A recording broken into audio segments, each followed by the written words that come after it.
ኪዳነ ምሕረት ደጅ ሄዶ ያፈረ ማን ነው ወገኖቼ?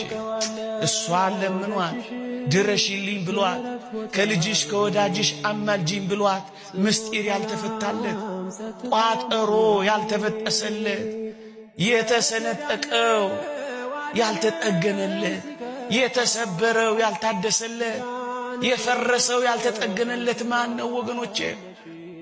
እንዴ ከጥቅስ በላይ አይደለች እንዴ እሷ? ምእመናን እኔ አንድ ተአምራት ልንገራችሁ።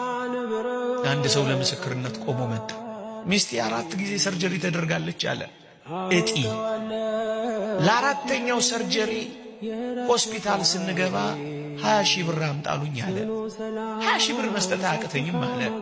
እኔ ግን ንግግሬ የተወደድሽ ኪዳነ ምሕረት ይቺን ሚስቴን እባክሽ ከዚህ በላይ ሰርጀሪ አትሰራ እባክሽ አንቺ ፍቺያት እያልኩ ሆስፒታል ውስጥ እመቤታችንን ማናገር ጀመርኳል። ከዛ ሪፈራሉን አለ።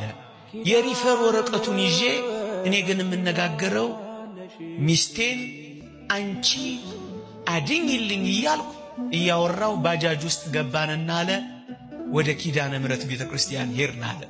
በሸክም ነው ያለችው አለ። ልክ ኪዳነ ምሕረት ቤተክርስቲያን ስንገባ በሸክም የነበረችው ሚስቴ ቆመች። እግዚአብሔር ያሳያችሁ እጅግ ብርቱ የሆነው ምናልባትም ወደ ካንሰር ይቀየር የነበረው ያ እጢ የት እንደገባ አይታወቅም።